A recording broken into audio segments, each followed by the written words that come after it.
ठीक आहे बघा, हा लक्ष द्या, लक्ष द्या. काय मिळेल आपल्याला, तर काच. तर काच काय बघा, सिलिका किंवा सिलिकेट यांच्या मिश्रणातून तयार झालेलं काय, अस्फटिक. अस्फटिक म्हणजे काय, स्फटिक म्हणजे काय असतं, तर आपण बघा मीठ बघतो, मीठ कसं आहे आपल्याला खड्यांच्या स्वरूपात येतं, जे खड्यांच्या स्वरूपात असतं ते स्फटिक आहे. आणि जे पावडर येतं एकदम असं बारीक पीठ म्हणतो आपण त्याला, तर ते कसं असतं, अस्फटिक. त्यानंतर टणक असते परंतु ठिसूळ पण असते, म्हणजे काय आघात केल्यानंतर त्याचे काय होतात, लगेच तुकडे पडतात. आता बघा हे कुणाला सापडलं, तर फेनेशियन फेनेशियन व्यापाऱ्यांना. व्यापारी बघा, फेनेशियन व्यापाऱ्यांना ही गोष्ट काय झाली, सापडली. आता ही कशी काय सापडली, तर ते वाळवंटामध्ये काय करत होते, वाळवंटात जेवण करत होते. आणि जेवण करण्यासाठी त्यांनी कशाची, चुनखडीच्या दगडांची, चुनखडी दगडांची काय केली होती, चूल तयार केली होती. चुनखडीच्या दगडांची काय केली होती, चूल तयार केली होती. आणि जेवण झाल्यानंतर त्यांना एक पारदर्शक असा पदार्थ तिथं बघायला मिळाला. तो पदार्थ म्हणजेच काय होता, काच होता. काच हा कशापासून बनतोय, सिलिका सिलिकेट यांच्या मिश्रणातून तयार होणार अस्फटिक टणक पण ठिसूळ असं काय आहे, घन पदार्थ आहे. काच निर्मिती कशी केली जाते, तर बघा काच बनवण्यासाठी काय केलं जातं, वाळू, सोडा, चुनखडी आणि अल्प प्रमाणात काय केलं जातं, मॅग्नेशियम ऑक्साईड यांचं मिश्रण भट्टीत काय केलं जातं, तापवतात. आता वाळू वाळू म्हणजेच काय असतं, सिलिकॉन डायऑक्साईड. सिलिकॉन डायऑक्साईड कसा दाखवतात, SiO2. कसा दाखवला जातो, SiO2. बघा SiO2 आपल्या पद्धतीने दाखवला जातो. सिलिकॉन डायऑक्साईड, डाय म्हणल्यानंतर काय ना, दोन, दोन ऑक्साईड, ऑक्साईड म्हणजे काय, ऑक्सिजन. तर वितळण्यास सुमारे 1700 डिग्री सेंटीग्रेड तापमान लागतं. किती, 1700 डिग्री सेंटीग्रेड. खूप मोठं तापमान गरजेचं असतं. परंतु हे तापमान गरज असते. कमी तापमानावर मिश्रण वितळण्यासाठी काय केलं जातं, मिश्रणात टाकाऊ काचेचे तुकडे टाकतात. म्हणजे जे जुने काच असेल, म्हणजे आता उदाहरणार्थ बांगड्या फुटलेल्या असतील, तर ते काचेचे तुकडे काय केले जातात, त्या मिश्रणात टाकले जातात. त्यामुळे त्याचं तापमान कितीपर्यंत येतं खाली, 850 डिग्री सेंटीग्रेड पर्यंत तापमानावरती ते येतं. म्हणजे बघा, जवळ 1700 डिग्री सेंटीग्रेडचं आता किती तापमानाला ते वितळायला चालू करतं, 850 डिग्री सेंटीग्रेडला. ते मिश्रण सर्व पदार्थ द्रवरूप गेल्यानंतर काय केलं जातं बघा, 1500 डिग्री सेंटीग्रेड पर्यंत तापवून एकदम थंड केलं जातं. कसं केलं जातं, एकदम. म्हणजे जसं बघा, आपण काय करतो, उदाहरणार्थ एखादी गोष्ट तापवली आपण, उदाहरणार्थ आपण लोखंड तापवलं, लोखंड तापवल्यानंतर काय करतोय, त्याला अचानकपणे थंड करायचंय, तर काय करतो, पाण्यात बुडवतो पटकन. पटकन पाण्यात बुडवलं की काय होतंय बघा, ते चिरचर चरचर असं करतंय. आणि लवकरात लवकर म्हणजे एकदम थंड करण्याचा प्रयत्न केला जातो. आता एकदम थंड केलेलं जे मिश्रण असतं, ते स्फटिक रूप घेत नाही. कसलं रूप घेत नाही, स्फटिकासारखं होत नाही. तर ते एकजिन्सी अस्फटिक पारदर्शक रूप प्राप्त होतं. एकदम थंड केल्यामुळे. जर हळूहळू थंड केलं ना, ते स्फटिक तयार होतात. स्फटिक तयार होतात म्हणजे तुकडे तुकडे तुकडे तयार होतील. परंतु हे कसं केलं जातं, एकदम थंड केलं जातं. त्यामुळे काय होत नाही, त्याचं स्फटिक तयार न होता काय तयार होतं, अस्फटिक पारदर्शक रूप तयार होतं. आणि त्यालाच सोडा लाईम काच म्हणतात. कसली काच म्हणतात, सोडा लाईम काच. बघा, काच निर्मिती कशापासून करायची, सिलिका आणि सिलिकेटच्या मिश्रणातून. कसलं हे असतं, अस्फटिक टणक पण ठिसूळ घन पदार्थ असतो. त्यानंतर बघा, काच निर्मितीमध्ये कशाचा वापर केला जातो, वाळू, सोडा, चुनखडी आणि अल्प प्रमाणात कशाचा वापर करतात, मॅग्नेशियम ऑक्साईडचा वापर केला जातो. आता बघा, भट्टीमध्ये तापवल्यानंतर वाळू म्हणजे सिलिकॉन डायऑक्साईड, SiO2. बघा, सिलिकॉन डायऑक्साईड म्हणजे काय असतो, SiO2. किती वेळ हे लागतं, तापमान लागतं 1700 डिग्री सेंटीग्रेड. मग हे कमी करण्यासाठी काय करायचं रे, मिश्रणात टाकाऊ काचेचे तुकडे टाकायचे. काचेचे तुकडे टाकले की काय होते बघा, 850 डिग्री सेंटीग्रेडला ते वितळतं. परंतु मिश्रण कुठपर्यंत तापवायचं, 1500 डिग्री सेंटीग्रेड पर्यंत तापवायचं आणि अचानकपणे एकदम थंड करायचं. एकदम थंड करण्याचं कारण काय रे, जर हळूहळू थंड केलं तर त्याला स्फटिक रूप येईल. म्हणून बघा, एकदम थंड केलं जातं. आणि एकदम थंड केल्यामुळे त्याला कसलं रूप प्राप्त होत नाही, स्फटिक रूप न प्राप्त होता एकजिन्सी अस्फटिक रूप प्राप्त होतं. बघा, स्फटिक म्हणजे काय होणार रे, असे असे तुकडे तुकडे तुकडे तयार होणार. परंतु तुकडे तुकडे न होता ते काय होतात बघा, एकदम एकजिन्सी अशी काय तयार होते, काच तयार झालेली बघायला मिळते. तिला कसली काच म्हणतात, सोडा लाईम काच म्हटलं जातं. त्यानंतर बघा, काचेचे गुणधर्म काय, तर बघा, काच तापवल्यानंतर मऊ होते आणि तिला हवा तो आकार देता येतो. बघा, काच तापवलेली कधी बघितली आहे का? बघितलेलं नसेल. कधीतरी व्हिडिओमध्ये वगैरे ह्याच्यामध्ये लक्षात घ्या, की काच तापवली की मऊ होते आणि तिला आपल्याला पाहिजे तसा आकार देता येऊ शकतो. काचेची घनता तिच्यामधील घटक तत्वावर अवलंबून असते. म्हणजे काय-काय घटक टाकलेले असतात रे काच तयार करण्यासाठी? वाळू, सोडा, चुनखडी आणि अल्प प्रमाणात काय असते? Magnesium oxide. हे घटक पदार्थ आहेत ना, त्यांच्यावरती त्याची घनता अवलंबून असते. काच उष्णतेचे मंद वाहक आहे. काच काय? उष्णतेची मंद वाहक. हळूहळू काचेतून काय व्हायला चालू होतं? उष्णता जाते. एकदम जर तापवली तर काच तडकते. काच एकदम तापवली तर काय होते? लगेच फुटते फाटकन. म्हणून लक्षात ठेवायचं ती मंद वाहक आहे. मंद म्हणजे काय? हळूहळू काच काय करते? उष्णता घेऊन जाते. तिला जलद उष्णता दिल्यास किंवा उष्ण काच जलद थंड केल्यास ती काय होते? तडकते किंवा फुटते. बघा, उष्णता जर जास्त दिली तर लगेच ती फुटून जाते. काच विजेचे दुर्वाहक आहे. म्हणजे विद्युतधारा काचेतून जात नाही. विद्युत उपकरणात विद्युत विसंवाहक म्हणून काचेचा उपयोग केला जातो. म्हणजेच काय? विसंवाहक म्हणजे काय? तर लक्षात घ्यायचं जसं प्लास्टिकचं आपण काय करतो? तारेवरती कोटिंग असतं. बरोबर आहे? तर ते लक्षात ठेवायचं. कशासाठी? आपल्याला विजेचा धक्का बसू नये म्हणून. तशा पद्धतीनं विसंवाहकाचं काम कोण करतं? काच करू शकते. काच पारदर्शक असल्याने प्रकाशाचा बराच भाग काचेतून पारेषित होतो. पारेषित होतो म्हणजे काय? पलीकडे जातो. काय होतो? पलीकडे जातो. तसंच म्हणजे उदाहरणार्थ बघा, आपण घरावरती म्हणून काय बसवतो बघा, एखादी खापरी काढतो आणि तिथं काच बसवतो. कशासाठी? आत घरामध्ये प्रकाश येण्यासाठी. मग तिथनं काय होतो? प्रकाशित काय झालेला असतो? पारेषित झालेला बघायला मिळतो. तसेच काचेमध्ये क्रोमियम, व्हेनेडियम आणि आयर्न ऑक्साईडचा अंतर्भाव झाल्यास त्या काचेत मोठ्या प्रमाणात प्रकाश शोषला जातो. म्हणजे प्रकाश शोषून घेण्याची पण ताकद आहे. तर त्याच्यामध्ये काय काय टाकायला लागते रे? क्रोमियम, व्हेनेडियम आणि आयर्न ऑक्साईड. आतापर्यंत आपल्याला काय माहित होतं? काय काय असते? वाळू, सोडा, चुनखडी आणि मॅग्नेशियम ऑक्साईड. आता आपण काय काय टाकू शकतोय? क्रोमियम टाकू शकतोय, व्हेनेडियम टाकू शकतोय आणि आयर्न ऑक्साईड सुद्धा टाकू शकतोय. बघा, ह्या गोष्टी टाकून आपण काय करू शकतो? तर त्याच्यामध्ये जास्त प्रकाश शोषला जाऊ शकतो. त्याच्यानंतर येतात काचेचे प्रकार आणि उपयोग. आता पहिली काच येते ती कोणती बघा? सिलिका काच. कोणती काच? सिलिका काच. सिलिका काच वापर करून तयार केली बघा, सिलिकाचा वापर करून तयार केली जाते म्हणून तिला सिलिका काच म्हणतात. सिलिका म्हणजे थोडक्यात वाळू. काय? वाळूचा वापर करून जी काच तयार होते तिला काय म्हणायचं? सिलिका काच. तयार केलेली वस्तू उष्णतेमुळे अत्यल्प प्रमाणात प्रसरण पावते. काय होते बघा? उष्णतेमुळे कमी प्रमाणात प्रसरण पावते. म्हणजेच काय? उदाहरणार्थ बघा, अशी वस्तू तयार केली आहे तुम्ही आणि हिला उष्णता दिल्यानंतर जी अशी जर होत असेल तर काय? प्रसरण जास्त झालं. उष्णता दिल्यानंतर तिचं प्रसरण कमी प्रमाणात होतं. कुणाचं? सिलिका काचेचं. आम्लारीचा त्यावर काही परिणाम होत नाही. आम्ल आणि आम्लारी आपल्याला माहित आहेत ना? सॉरी. तर आम्लारी कशाला म्हणतात? जे पाण्यामध्ये H+ आयन देतात त्यांना आपण काय म्हणतो? आम्ल म्हणतो. आणि जे पाण्यामध्ये OH- आयन देतात त्यांना काय म्हटलं जातं? आम्लारी म्हणतात. झाले कुठं काय? झाले ना? तर बघा, आम्ल आणि आम्लारीचा काही परिणाम होत नाही. आम्ल कोणती बघितलीत आपण? HCl, H2SO4, त्यानंतर HNO3 बघितलं का? त्यानंतर आम्लारी कोणतं बघितलंय? NaOH, KOH. झालं काही? तर असे आपल्याला मिळतात. म्हणून बघा, प्रयोगशाळेतील काचेच्या वस्तू तयार करण्यासाठी कुणाचा वापर करतात? सिलिका काच. ह्याचं लक्षात ठेवायचं, सिलिका काच कशापासून तयार करतात? सिलिकापासून. आणि तिचा उपयोग कुठं आहे? प्रयोगशाळेतील काचेच्या वस्तू. कुठं उपयोग केला जातो? प्रयोगशाळेतील काचेच्या वस्तू तयार करण्यासाठी केला जातो. त्यानंतर बघा, बोरोसिलिकेट काच. आता बोरोसिलिकेट काच काय ते बघा, वाळू, सोडा, बोरिक ऍसिड आणि अल्युमिनियम ऑक्साईड यांचं मिश्रण असतं. कशाचं? बोरोसिलिकेट काच कशाचं मिश्रण आहे बघा? वाळू, सोडा, बोरिक ऑक्साईड आणि अल्युमिनियम ऑक्साईड यांचं मिश्रण वितळून कुठली काच तयार होते? बोरोसिलिकेट काच. आपल्याला लक्षात काय पाहिजे माहिती आहे का? बोरोसिलिकेट काचेमध्ये काय काय असते? बोरोसिलिकेट काचेमध्ये काय काय असते? वाळू, सोडा, बोरिक ऑक्साईड आणि अल्युमिनियम ऑक्साईड.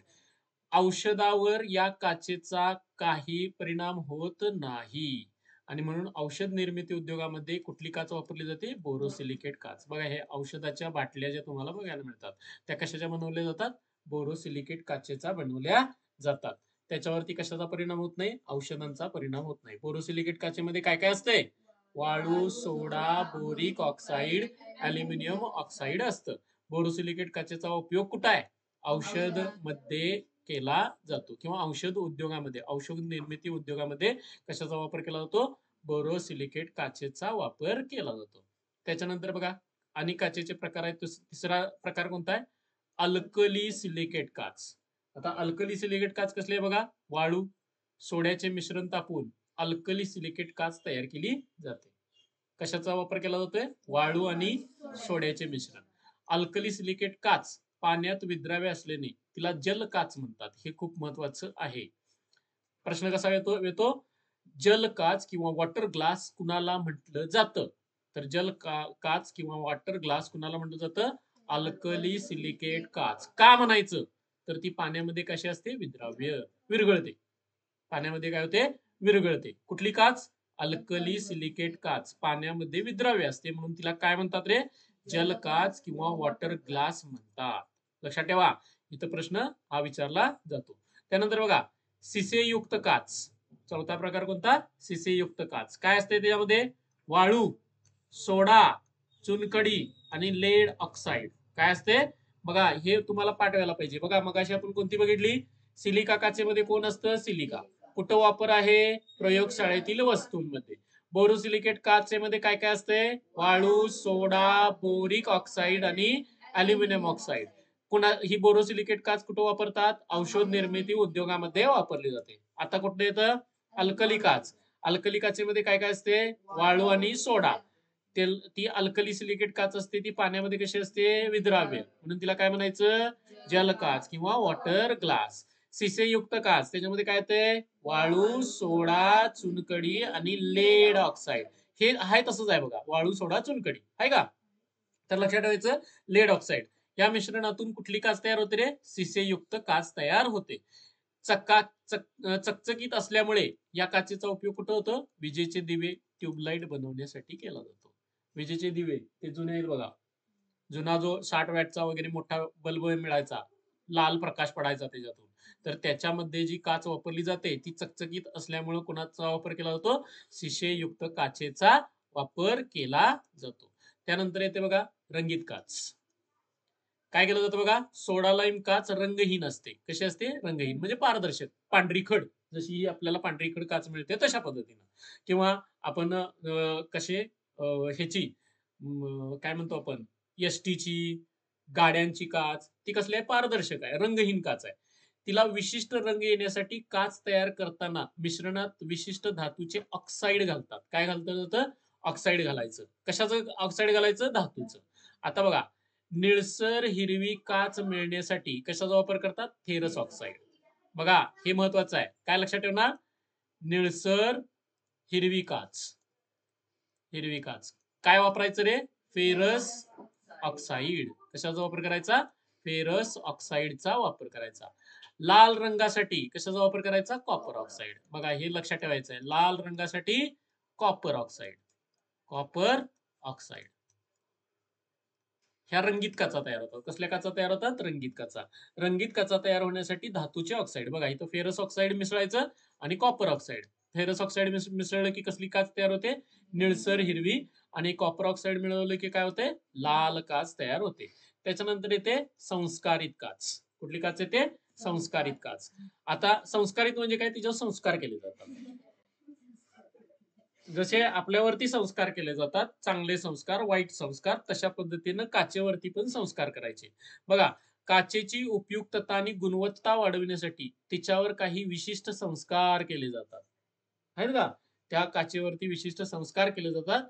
त्यातून स्तरित काच, प्रबलित काच. कसली काच? स्तरित काच आणि प्रबलित काच, सपाट काच, तंतुरूप काच आणि फेन काच, अपारदर्शक काच तयार केली जाते. बघा एवढ्या प्रकारच्या काचा तयार होतात. कशामुळं? संस्कार केल्यामुळं. स्तरित काच, प्रबलित काच, सपाट काच, तंतुरूप काच आणि फेन काच आणि अपारदर्शक काच. आपण अपारदर्शक काच बसवतोय बघा, खिडक्यासनी वगैरे बसवली जाते का, तर अपारदर्शक काच. गॉगल ग्लास वेगळा असतं. गॉगल ग्लासचा प्रॉब्लेम काय, दिवसाचं बाहेरून आत दिसत नाही, परंतु रात्रीचं बाहेरच्याला आतलं सगळं दिसतं, बरोबर ना, कारण आत लाईट असते, बाहेर त्यावेळी लाईट नसते, आतलं दिसतं. गॉगल काच वगैरे असे आपल्याला बघायला मिळतात. तर लक्षात ठेवायचं, स्तरित काच, प्रबलित काच, सपाट काच, तंतुरूप काच, फेन काच आणि अपारदर्शक काच ह्या कसल्या काचा आहेत, संस्कारित काच. प्रश्न कसा होईल, खालीलपैकी कोणती काच संस्कारित काच नाही. प्रश्न काय होणार, खालीलपैकी कोणती काच संस्कारित काच नाही. आणि पर्याय कसे असणार आहेत बघा, स्तरित काच, प्रबलित काच, बोरोसिलिकेट काच, तंतुरूप काच. बोरोसिलिकेट काच हे आपल्याला उत्तर लक्षात आलं पाहिजे. त्यासाठी हे माहित पाहिजे, कोणत्या कोणत्या संस्कारित काचा आहेत रे, स्तरित काच, प्रबलित काच, सपाट काच, तंतुरूप काच, फेन काच आणि अपारदर्शक काच. ह्या कसल्या काच आहेत, संस्कारित काच आहेत. ओके, त्यानंतर बघा परत एकदा कॅरी करूया. काय काय बघितलं, काच कशी तयार होते, सिलिका आणि सिलिकेट यांच्या मिश्रणातून अस्फटिक आणि टणक ठिसूळ पदार्थ तयार होतो. त्याच्यामध्ये काच बनवण्यासाठी कशाचा वापर होतात, वाळू, सोडा, चुनखडी आणि अल्प प्रमाणात कशाचा, मॅग्नेशियम ऑक्साईडचा. किती डिग्री सेंटीग्रेड तापमान लागतंय, 1700 डिग्री सेंटीग्रेड. परंतु मिश्रणात टाकाऊ काचेचं तुकडं टाकलं की कुठपर्यंत येतं ते, 850 येतं. 1500 पर्यंत त्याला तापवायचंच आणि एकदम थंड करायचं. काय एकदम थंड करायचं, स्फटिक रूप होऊ द्यायचं नाही. अस्फटिक पारदर्शक रूप तयार होण्यासाठी आपण काय करतो, तर एकदम थंड करतो. तिला कसली काच म्हणतात, सोडा लाईम काच म्हणतात. ओके, त्यानंतर काचेचे गुणधर्म आपण बघितले. काचेचे गुणधर्म काय, काच तापवल्यानंतर मऊ होते, कसला पण आकार देता येतो, त्याच्यामध्ये असणाऱ्या घटकावरती त्याची घनता अवलंबून असते, मंद वाहक आहे कशाचा, उष्णतेचा, जास्त उष्णता दिली तर तडकते किंवा फुटते, विजेचे दुर्वाहक आहे म्हणून विसंवाहक म्हणून वापर केला जातो. त्यानंतर काच पारदर्शक असल्यामुळं प्रकाश काय करतो, पारेषित करता येतो. क्रोमियम, व्हेनेडियम आणि आयर्न टाकलं तर प्रकाश जास्त प्रमाणात काय केला जातो, शोषला जातो. त्यानंतर मग आपण काचेचे प्रकार बघितले. सिलिका काच सिलिकापासून तयार होते, आम्लारीचा त्याच्यावरती परिणाम होत नाही. कुठं वापरली जाते, प्रयोगशाळेत वापरतात. बोरोसिलिकेट काच कशापासून तयार करायची, वाळू, सोडा, बोरिक ऑक्साईड आणि अल्युमिनियम ऑक्साईड पासून तयार केली जाते. कशासाठी वापरतात, औषध निर्मितीमध्ये, उद्योगामध्ये वापरली जाते. त्यानंतर पुढली काच कोणती, अल्कली काच, अल्कली सिलिकेट काच.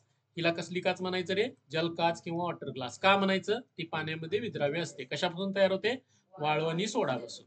ठीक आहे, शिष्ययुक्त काचेमध्ये काय काय येते, वाळू, सोडा, चुनखडी आणि लेड ऑक्साईड यांच्यातून शिष्ययुक्त काच तयार केली जाते. ती चकचकीत असल्यामुळे काय होते बघा, तिचा उपयोग कुठे करतात, विजेचे दिवे, ट्यूबलाइट्स मध्ये केला जातो. त्यानंतर पुढली कोणती येते, रंगीत काच. रंगीत काच बनवायची असेल तर काय केलं जातं, धातूचं ऑक्साईड त्याच्यामध्ये टाकतात. धातूचं ऑक्साईड कुठलं, निळसर हिरवी काच तयार करायची असेल तर कशाचा, फेरस ऑक्साईड. आणि लाल काच तयार करायची असेल तर कॉपर ऑक्साईड. त्यानंतर संस्कारित काच, विशिष्ट संस्कार करून उपयुक्ततेनुसार आणि गुणवत्तेनुसार काच तयार केली जाते. कोणत्या कोणत्या काचा आहेत त्या, स्तरित काच, प्रबलित काच, सपाट काच, तंतुरूप काच, फेन काच आणि अपारदर्शक काच. ओके, त्यानंतर बघा काचेचा पर्यावरणावरती काय परिणाम होतो. काच तयार करण्यासाठी किती तापमान लागते रे, 1500 पर्यंत तापवावे लागते. आणि याच्यासाठी इंधन लागतं. मग त्या इंधनांमधून काय होतं, इंधन चलनातून सल्फर डायऑक्साईड, नायट्रोजन डायऑक्साईड, त्याच्यानंतर कार्बन डायऑक्साईड असे हरितगृह वायू बाहेर पडतात. आणि त्याचा परिणाम काय रे, परिणाम पर्यावरणावरती होतो. कारण हरितगृह वायू कशासाठी हे करतात रे, काम करतात, तर वातावरणाचं तापमान वाढवतात. काय वाढवतात, तापमान वाढवतात, तापमान वाढवतात. तर त्याचा परिणाम कमी करायचा असेल तर काय करायचं रे, काचेचं पुनर्चक्रीकरण चांगल्या प्रकारे होऊ शकते. आणि त्यामुळे हा धोका काय करता येतो, टाळता येतो. कोणता धोका टाळता येतो, तापमान वाढीचा धोका टाळता येतो. त्यानंतर बघा, काच अविघटनशील असल्यामुळे, अविघटनशील म्हणजेच काय, तिचं विघटन होत नाही. जसं आपण प्लास्टिकचं बघितलंय, प्लास्टिक सुद्धा काय रे, अविघटनशील आहे. मग त्यानुसार काच सुद्धा अविघटनशील असते. काचेच्या टाकाऊ वस्तूचे तुकडे पाण्याबरोबर जलाशयातून वाहून गेले असते तर काय होते, अधिवासावर त्याचा प्रतिकूल परिणाम होतो. आणि हे तुकडे सांडपाण्यातील गटरे तुंबून समस्या निर्माण होऊ शकते. म्हणजे जर काचेचं उदाहरणार्थ बघा, काय केलं जातं, काही वेळेला काचेची बॉटल फुटते किंवा फोडली जाते. बरोबर आहे का? मग ती फोडली की काय होते, त्याचे काचेचे तुकडे पायात लागू शकतात, कुठं लागू शकतात, गटारात गेले तरी ते विद्राव्य नसते, त्यामुळे काय होते, साचून राहते. असे जे आपल्याला वेगवेगळे परिणाम याचे बघायला मिळतात. काच लक्षात आली का? काच एवढ्या पद्धतीनं आपण विचारात घेतो. तर पटकन काचेचे प्रकार कोणते कोणते आहेत? सिलिका काच, बोरोसिलिकेट काच, त्याच्यानंतर अल्कली सिलिकेट काच, शिसेयुक्त काच आणि रंगीत काच आणि संस्कारित काच. हे व्यवस्थित डोक्यामध्ये आपल्या पाहिजे. ओके. तर यातली कुठली काच कशासाठी आहे, कुठल्या काचेला काय म्हणतात, सगळं आपल्याकडे व्यवस्थित लक्षात ठेवायचं आहे. समजलं का?